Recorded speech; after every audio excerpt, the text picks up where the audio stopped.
When you think of New Year's resolutions and these new decisions that you're going to make to either do something or not to do something, one thing you want to be aware of is what is the inner self-image you have from which you are making the decision.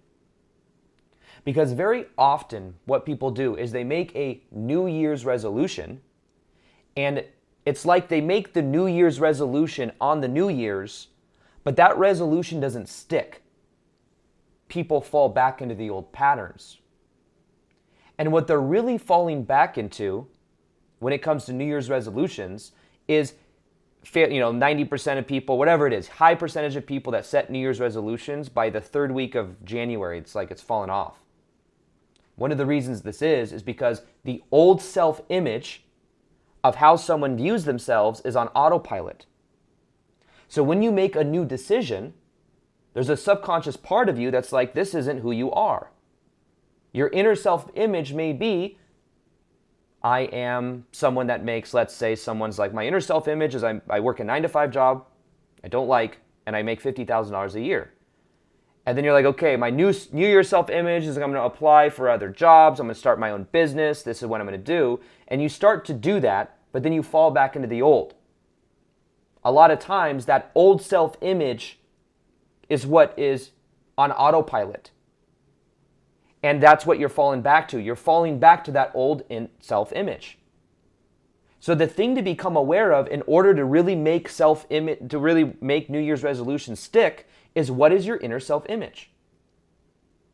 Because when people would ask me back in 2017 when I first got on YouTube and I started gaining momentum and I was making daily videos on YouTube for like 6 months, that's when my YouTube channel went from basically 0 to 100,000 subs. They'd say, how do you do this? How are you able to make daily videos? And I would think about it and I'd be like, it's easy. I don't have to think about it. I see myself as, at that point, a YouTuber. It's easy. Now, when you look at someone that makes a New Year's resolution to lose weight, for example, think about it. Someone's like, I'm going to lose weight. I'm going to lose weight. If you lose something, what do? What do you try to do if you lose something? You try to find it. Because the inner self-image is of the overweight person. So you lose weight, it's like losing your keys. Where's my keys? And then you go look for your keys. Then you find your keys. Subconsciously, you found your keys. Where I lose some weight? I got to find it. Where did I leave it? I left it in that unhealthy meal over there. I left it over there. So part of it is there's an inner self-image. And when you start going to the gym, by the way, at first, you're like, this isn't who I am. I don't see myself as this way. It feels kind of weird. But then you do it with repetition, and what eventually happens? It becomes natural for your self-image. You see yourself as a gym goer after a certain period of time, and then it's easy. Someone that goes to the gym 3 to 5 times a week, how do you develop the willpower to go to the gym every week? What are you talking about, willpower? It doesn't take any willpower to go to the gym when you love going to the gym. It doesn't take any willpower for me back in the day to make YouTube videos when I was loving the process of making videos. The thing is with New Year's resolutions, everyone's focused on an outcome. How can I get the perfect body? How can I get the money? How can I get it? Aaron, how do I get it? I just want to get it. I just want it because if I have it, I will feel better. But the thing is, when you fall in love with the process because you fall in love with who you are becoming, but you fall in love because you enjoy the process, you don't have to try so hard. You don't have to will yourself to go every day because it's natural for your identity. So it's really only hard in the very, very, very beginning. When you first start going to the gym, you're like, I'm sore. Of course you're sore. But eventually you do it, your body adapts. And then you start to like and enjoy the sore feeling. And then that sore becomes, I'm kind of high right now. I feel an endorphin rush. I feel more balanced. I know I'm using this whole weight thing as an example, but when you lose weight, you're losing a part of you. You're not changing the inner self-image. It is not like you want to change your diet, for example, in 2025. Very simple thing. Define food that you put into your body as only good if it increases your energy. When I eat simple foods, I feel at my best. Simple foods, like 1 or 2 ingredient foods, whole foods. When I go out and eat, I can enjoy myself, but sometimes for 3 or 4 hours afterwards, I'll feel kind of a dip. I'm like, oh yeah, I only like to put foods in my body that feel good. They're easy for me to digest. See? Confirmation. But what happens is if you define it like that, and you define and you see yourself as someone that eats healthy, that eats whole foods, that is mindful of their energy, it's easier. But if you see yourself as someone that's always eating food that weighs you down, it's different, right? So what you want to become aware of in this whole dynamic is, what is your inner self-image? Because subconsciously, you are doing everything you can to stay similar to that self-image. And that self-image, by the way, may have become safe. For example, you may have an inner self-image that says, I'm the lone wolf. I feel more safe when I'm in my own energy, which may have brought you safety in the past, because then there's less relational trauma that comes up between people because you're just in your little cocoon. But maybe you're realizing that that identity may have kept you safe is also keeping you separate. You see? So what is that maybe for you? There are some people, for so long, they see themselves as like the single person. Or they see themselves as like the one that works the 9-to-5 job they don't like. And maybe that's protecting you from stepping into the unknown. It's serving a purpose. This is the thing a lot of people don't see when it comes to New Year's resolutions and making a new choice about yourself. On one hand, you have this self-image that's on autopilot. The other thing to realize is that that self-image is keeping you, quote unquote, safe from the unknown. The scary, scary unknown where anything can happen.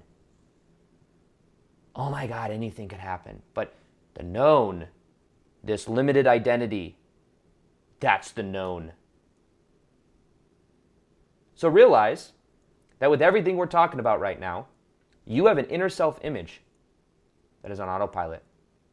And when you become aware of what that inner self-image is, that's when you could start to make real powerful change. So don't just set a new, for 2025, don't just set a new New Year's resolution without also becoming aware of what is your inner self-image and what can you let go of that no longer is serving you. Everyone wants to bring on a new identity, or a new thing that they do, because the thing they do is going to get them to some other result, and if they get that one result, then they can feel different on the inside.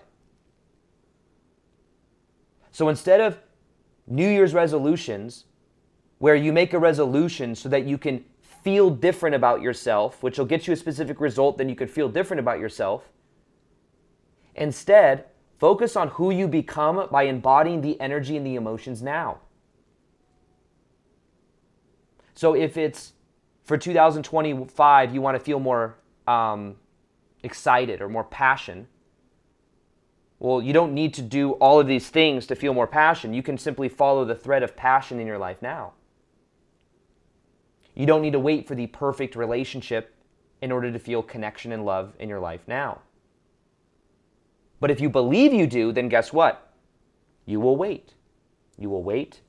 You will work. You will work. You will try to get there. You'll try to get there. But guess what? It's all in your field now. The emotions already exist inside of your energy field. They're just waiting for you to tap into them. They're waiting for you to feel them. Because whatever you feel is the kind of people you attract into your life. Whatever field is the synchronicities and opportunities come into your life as a reflection of that feeling.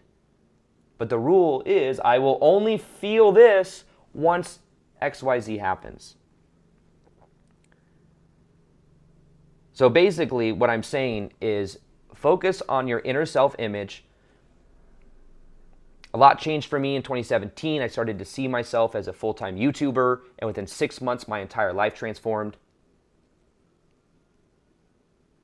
Even now, as I'm moving more into just doing a lot more live events, I think of the version of Aaron that's running multiple live events.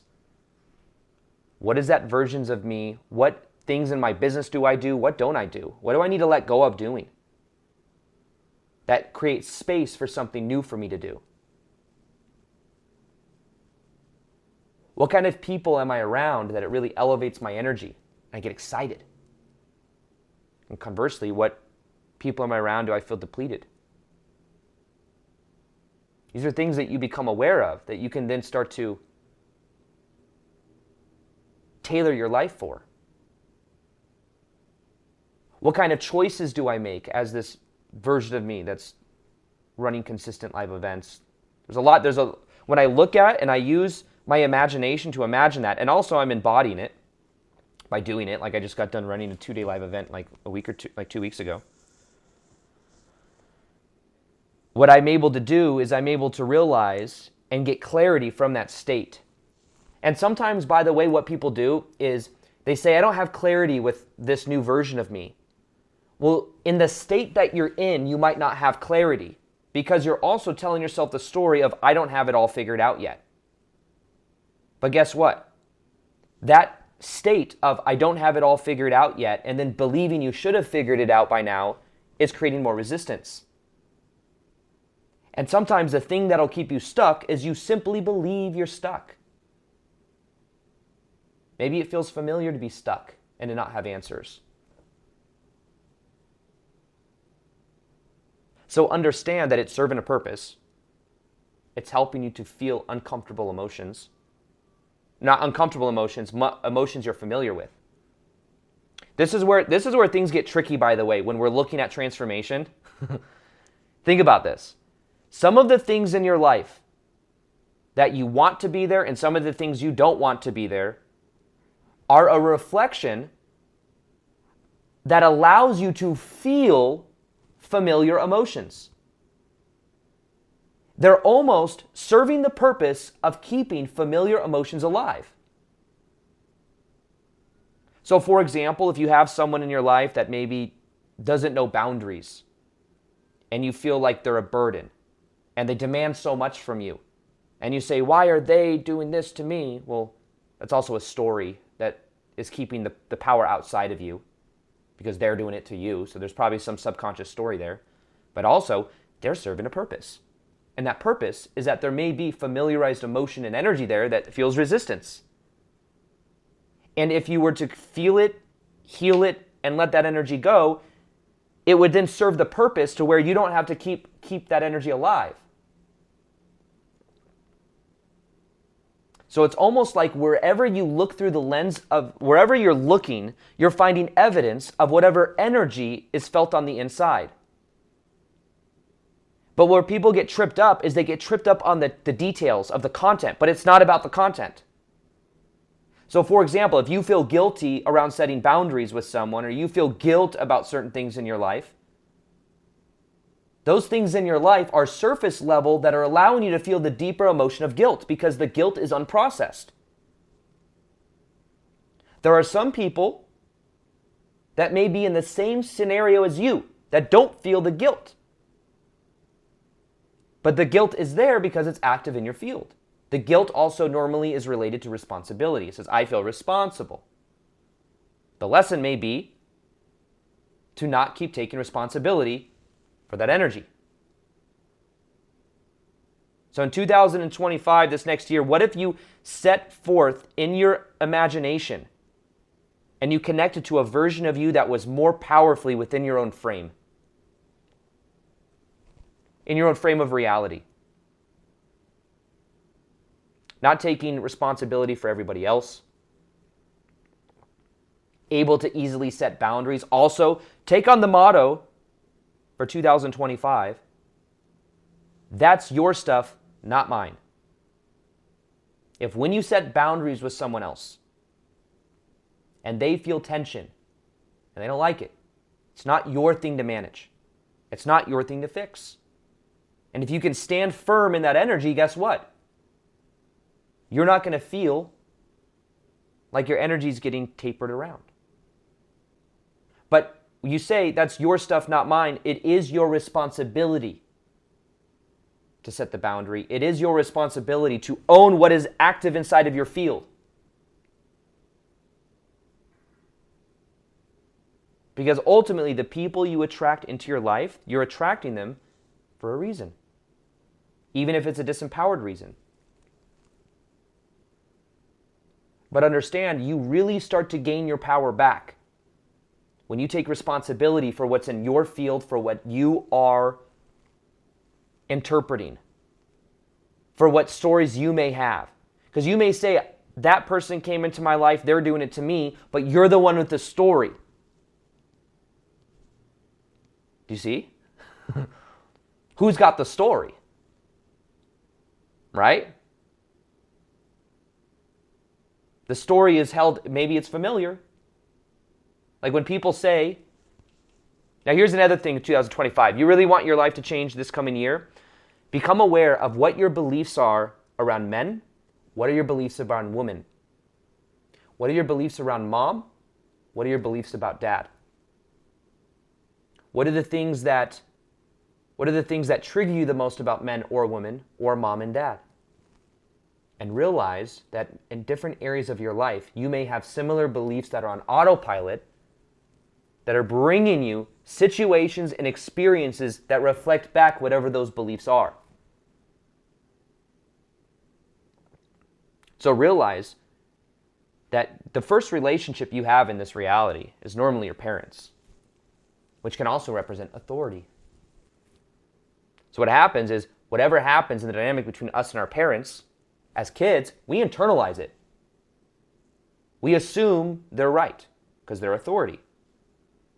And what we do is we take that on, and then we literally, because when we're kids, think about it. When we're kids, between 0 to like 6 years old, we're just in a theta state of brainwave activity. Theta is where we absorb the environment. And we absorb the beliefs, and we model of what our parents do. We model whatever we're told, and we believe it. And then 6 to 7, 8 years old, we start moving into theta and alpha state. Alpha state still influences the subconscious mind. It's like when you're watching TV, you're in alpha state, still kind of relaxed, still infused in your subconscious mind. That's why it's called television. It's like programming. It's telling your vision, programming, whatever. I know some people say that. It's like, sometimes that stuff's like little out there for me, but it's programming nonetheless. And then around puberty, 13, 14, 15 years old, you start getting into a beta state. So then you're in theta, alpha, and beta state. Or one of the reasons in 2025 it's hard for people to shift their life is because most of the beliefs they have are back in theta state. They were created from 0 to 6 years old when they were absorbing the environment and creating their self-image for themselves. So they're trying to consciously say, I resolve to do this for 2025. I resolve to not eat sugar. I resolve to go to the gym. I resolve to do this in the beta state, in the beta brainwave state. Well, guess what? In theta state, you believe, I'm not worthy. You believe, this food makes me feel good. This is comfort. Whatever the beliefs are, they were created in theta state, in the deep level of subconscious. Now, people are like, I'm going to change my life, but I always fall back to the old patterns. Why? Because you're doing it not from the deeper level of your subconscious. And what I'm saying is go deep into the subconscious. How do you do that? The most powerful way I found to do that is to go into meditation. There's 2 or 3 ways. 1, meditation. Go deep into your own subconscious. What are the metaphors you use? Like when people say, I feel like I'm just carrying this baggage around everywhere I go. Baggage is a metaphor. They literally feel like they're carrying around baggage. Everywhere they go, they're carrying around baggage. But what if you realize that baggage wasn't yours? You simply picked it up. Maybe your parents' had the baggage and gave it to your parents, and then you took the baggage. You're like, oh, I have this baggage. It's my responsibility. I'm going to carry it with me everywhere I go. I'm going to protect the baggage no matter what I do. I'm going to be loyal to my family. And you carry that baggage. But what if instead you took that baggage and you let it go? How much lighter do you feel now? Probably feel a lot lighter. But if you took that baggage and you put it on a little dolphin and you watched it just carry it to the fifth dimension through the sea. What if that's what you did? Okay? Bye-bye baggage, bye-bye. Well, guess what? The baggage, you start to feel lighter, right? Who would you be without that baggage? Well, what I just did, by the way, by doing that whole thing is that's a metaphor. That's how your subconscious mind communicates. What is the metaphor for your own inner child? What is the metaphor for the story that you have about reality? And what you realize is you can influence your subconscious mind by looking at symbols. I'm a big fan of Carl Jung, Jungian psychology, understanding these symbols of our subconscious. Another aspect is just meditation. Going deep into meditation. And in meditative states, you get into theta state. And in theta state, you can reparent your inner child. You can send the past version of you love. You can make new choices about who you are. Have a very powerful effect on what you experience. Another thing is the 30 minutes of right when you wake up in the morning, the 30 minutes of right before you go to bed at night, that's the most powerful window to influence your subconscious mind. So when we're talking about making New Year's resolutions from the beta brainwave state, which is what most people do, and say, why is nothing changing? Well, you made it from the level of consciousness that doesn't have much ability to transform the subconscious mind. If you want to transform the subconscious mind, a very powerful window of time is the 30 minutes of right when you wake up and the 30 minutes before you go to bed. Visualize and feel that you are this new version of yourself. That's the best time, by the way, to make New Year's resolutions. It's for 30 days. Do this. For 30 days, every single day of the first 30 days of the month, visualize and feel yourself as the version of you choose to be, with the self-image. Literally, as you're waking up in the morning, you start to become aware, start to feel of what it would be like to be in your most ideal reality. What is your body language like? What does it feel like? Make the choice in that state of consciousness. And then, before you go to bed at night, as you're drifting off to sleep, visualize and feel the version of you want to become as well. That's the 30-minute window. And as you make the choice in that little window, you will have more influence over your subconscious mind than consciously saying, I wish I could lose some weight. I'm going to focus on losing weight and getting the right diet, and which a diet you do for a certain period of time, but then you always fall back into the old patterns, right? Because you haven't influenced the subconscious. So if you really want to transform your life for 2025, that's what you do. You simply focus on making the choice. That 30 minutes when you wake up in the morning, 30 minutes as you're going to bed at night, you visualize, you feel that you are the version of you choose to be, take on the identity of it, visualize it and see it through your own eyes, and begin to embody that into your nervous system. Make the choice from that level of consciousness, but don't just do that, by the way, and then get up and go about your day eating like crappy food or whatever the image is you're changing. Make choices as that version of you, but recognize that your biggest influence over your subconscious mind is in a theta brainwave state, and you are in a theta brainwave state when, one, you're in meditation. That's why I'm a huge proponent of meditation. That's why at my live events we do a lot of meditations. And then the other aspect of this is when you're going to bed at night and we wake up in the morning, you're naturally drifting off into theta state anyways. That's the window. It's the magical window. Begin focusing on that magical window of time. Make the choice about who you choose to be, and that's when your life will really change. Change the inner self-image. Because everything in my life has shifted over the last 8 years I've been on YouTube. I started to see myself as a full-time YouTuber, and I had to stop being a 9-to-5 job goer. My values literally shifted from 2016 to 2017. 2016, 9-to-5 job, selling women's shoes, going to work, having this schedule that I had to show up for. not wanting to be there, valuing getting a weekly paycheck, and then instead I had to realize instead of someone telling me what to do, I have to tell myself what to do. I have to take leadership. I have to take ownership. Then I started to make videos every single day on YouTube because I saw myself as a YouTuber. Within 3 to 6 months, my YouTube channel went to over 100,000 subscribers. I was able to put my 2 weeks in at that 9-to-5 job, and my whole life transformed. Why? I changed my inner self-image and started to embody that version of me. And then even now, this year, more live events. There's a different version of me that's evolving as I'm doing more and more live events.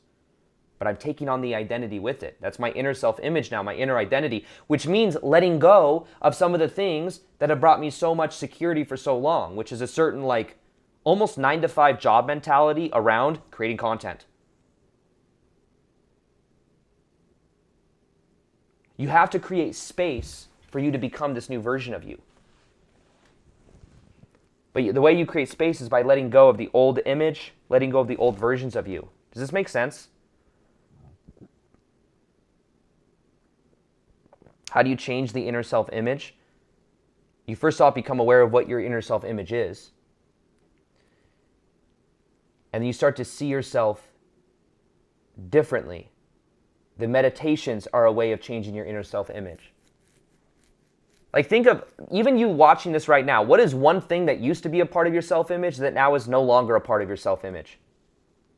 I used to smoke back in the day. I used to drink back in the day.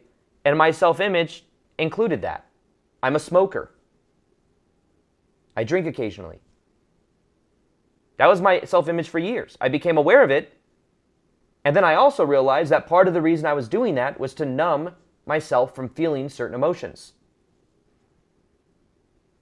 So instead, I took on the value of embracing meditation and feeling the uncomfortable emotions that came up. Within a very short period of time, I stopped smoking.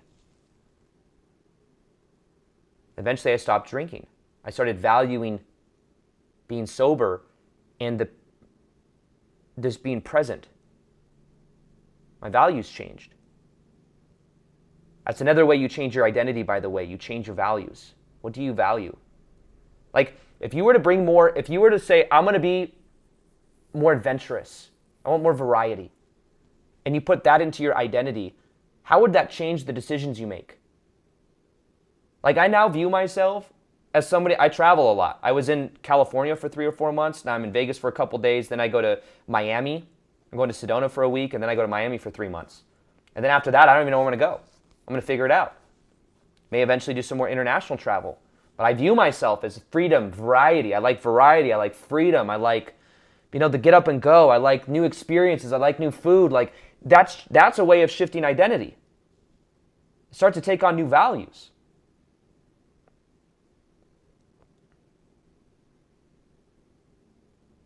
So you change your identity. I also have in High Vibe 101, which is my free course. I believe there's videos in there on inner self-image.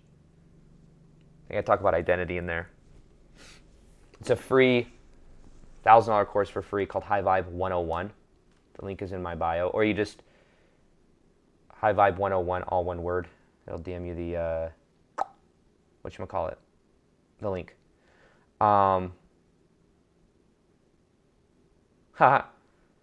It's funny. Someone says, I saw you hauling through Planet Hollywood yesterday and wanted to say hi, but you were hauling, LOL. It was cool to see you in real life. That's funny. Yeah, I went from I thought I lost my AirPods. I know some of you are hearing that right now. You're like, Aaron has AirPods. They're Bluetooth. They're going to completely just demolish his vibration or whatever. The people believe that. That's your belief, okay? I wear AirPods, whatever, okay? I don't think I haven't grown like some third eye. I don't know. My third eye is not permanently calcified because I listen to AirPods. That's my belief. Maybe your belief is different. Honor your belief. But anyways, I thought I lost my AirPods. So I was like, I was going to dinner with a YouTuber friend. And I was like, just kind of got into town, got settled into my hotel. I was like, I need to go to the Apple store at the Caesar's Forum shop. So I was like walking all the way to the Caesar's Forum shops, and there's all these freaking road blocks of sidewalks that are closed. And it's busy because it's a Sunday night. So I was walking fast to go all the way to this Apple store to find out that if I use this app on my phone called Find My or whatever, it showed that my my AirPods were in my luggage. I'm like, I didn't lose them. I thought I lost them in LA. So instead of buying AirPods, I was like, oh, I get to come back and find them because you push a button and it makes this magical noise. Basically, I found my AirPods in a shoe. Somehow I put them in a shoe that I haven't worn in a while. Found my AirPods. Sometimes whatever you're looking for, you already have, okay? But also, I was in kind of like rushing to get back with, to meet up with my friend. But also, I was like excited to find my AirPods. And I found my AirPods. And now I will continue to calcify my pineal gland as much as possible by listening to Bluetooth, okay? But anyways, where are they getting with that? Oh yeah, someone saw me. I was hauling. I was in a flow state. I was just trying to get around. There's so many groups of people. I was like, man, this is stimulating. It is stimulating to be here in Vegas. You guys want to see? Like, look at that. It's like, that's Vegas. Cool view, right? But that is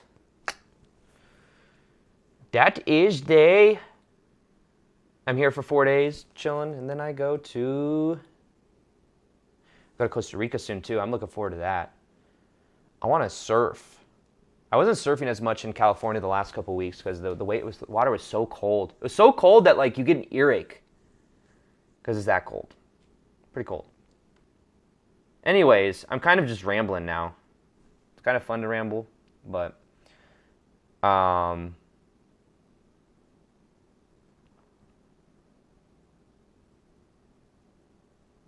so anyways, changing your identity in 2025, kind of everything that I've been sharing, changing your values, the window of when you wake up in the morning before you go to bed, meditations for like healing your inner child is very powerful. Just becoming what is your inner self-image? What is my self-image? Look around. Look around. What is currently in your life?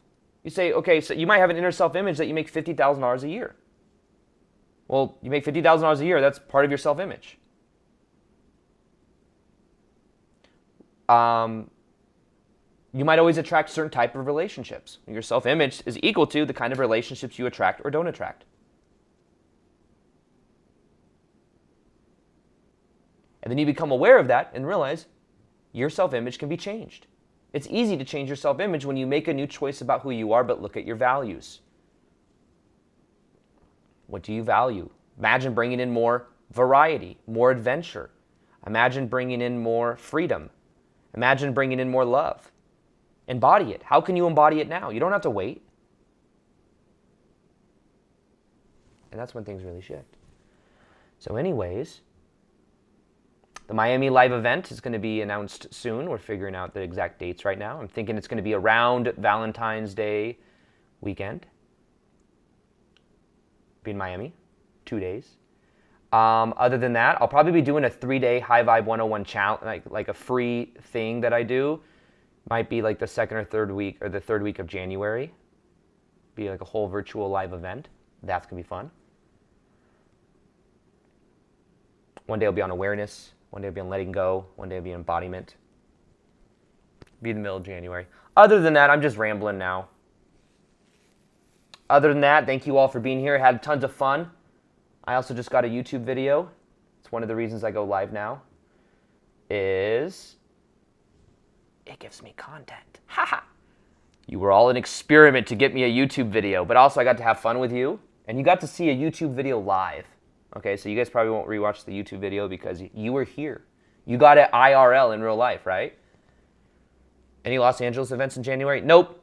I probably won't be back in LA till April, and I will be doing more events in LA for sure. Other than that, I hope you guys all having a fantastic day. I'm going to go to the gym. There's a gym here I'd really like to go to. I'm going to go there. I'm going to do a leg day. It's going to be freaking epic. And that's it. Okay? Other than that, I hope you all have a great and fantastic, incredible day. And as always, peace, much love, and namaste. If you want to learn how to transform your identity from the inside out, I did a free workshop that is on YouTube on completely transforming your inner self-image. It includes a meditation, step-by-step how to do it. I'm going to go ahead and link it right here. This video is a workshop that will show you how to create inside-out transformation.